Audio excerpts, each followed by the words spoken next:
the Casket Girls. By the time Storyville was a thing at the turn of the 20th century, the reputation of New Orleans as a place of loose morals was already cemented around the world for at least 100 years. As New Orleans became the biggest and richest city in the South, a tradition started around the 1790s of men coming down the Mississippi transporting goods. With the money they made, they took their time in New Orleans, the big cosmopolitan city, to see the elephant, according to Richard Campanella. In the Encyclopedia of Word and Phrase Origins by Robert Hendrickson, to see the elephant and hear the owl hoot means to, quote, have a good time deep into the night, a variation of the older see the elephant, which referred to seeing the elephant at the circus, the elephant not being a common sight to Americans in the 19th century, unquote.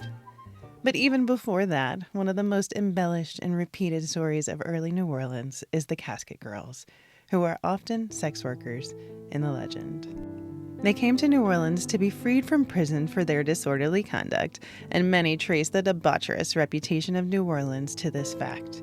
In Spectacular Wickedness, Sex, Race, and Memory in Storyville, New Orleans, Emily Landau quotes historian Jennifer Spears' point that the women maybe became sex workers out of necessity when arriving in the colony.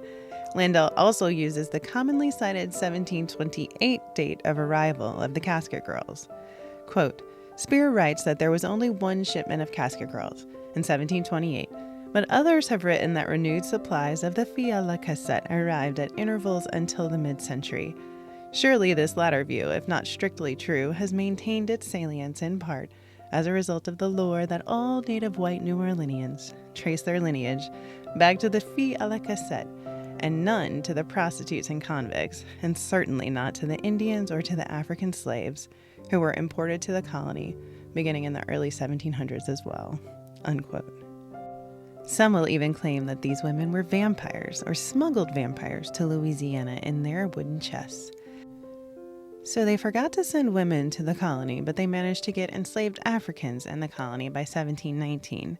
There was an uncomfortable amount of children of mixed race growing up in Louisiana, as well as Frenchmen abandoning the French ways to go native. So many children of color, in fact, that they decided that slavery would pass to the children from the mother, ensuring that the children they created would remain enslaved upon birth. In a patriarchal European culture, they often defied their own traditions and logic when it came to the institution of slavery.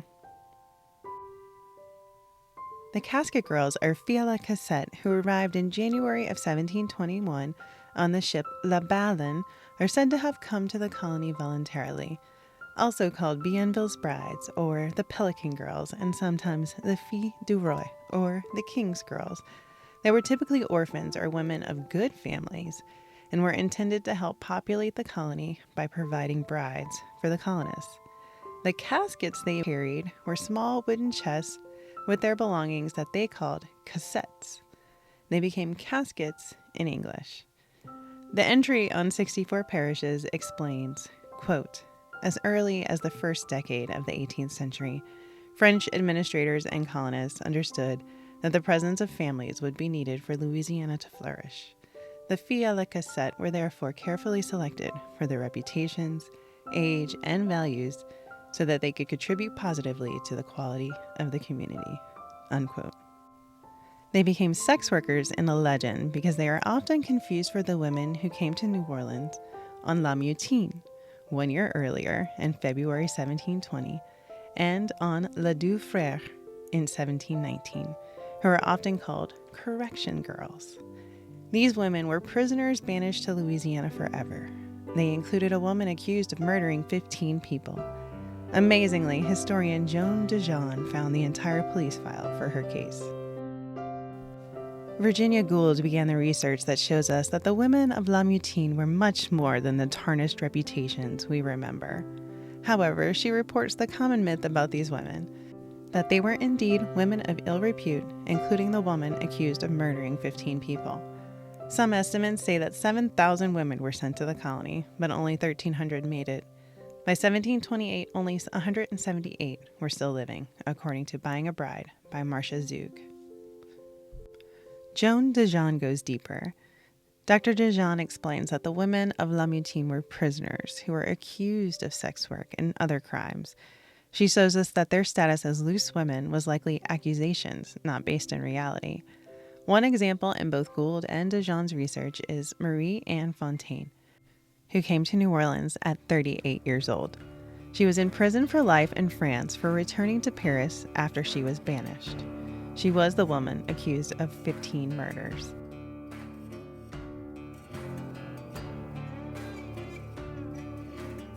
Gould explains that she was one of the women who made it to the colony and married. DeJean gives us more information about the woman who went by Manon Fontaine because everyone was named Marie. She was 19 when she was locked up and had served 19 years in prison. She was also probably not a very rare female serial killer. DeJean gives us these details. Quote, even though Manon had been elsewhere at the time of the crime and could prove it, even though, under questioning, the alleged witnesses who had testified against her had all admitted that they had never seen her before, Manon Fontaine spent 19 years behind bars until she was transported to Louisiana. Unquote. Dr. Gould tells us that Marie-Anne was a prostitute, but Dr. DeJean explains that she was a vendor in Paris who sold Dale's fruit from a basket she carried when she was arrested and accused of murder. She was known as La Bouquetière, the flower girl, because she started by selling small bouquets of flowers. Manon's deportation was the result of an alleged seditious revolt while she was in prison.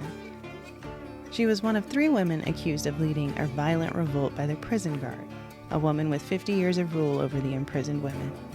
She was deported in 1719 with 16 other women from prison. According to DeJean, she was one of the first women from prison to marry in New Orleans. The man she married in the colony was a blacksmith named Bourguignon. Manon eventually owned property in her own right in what is now the 800 block of Bourbon Street. She lived until 1734. Hopefully the 3rd chapter of the life of the flower girl was as happy and prosperous as these details indicate. Regardless of the truth of the fille à la cassette and Manon Fontaine and other women of the colony, their reputation remained. New Orleans was a place with loose morals and a culture built on pleasure.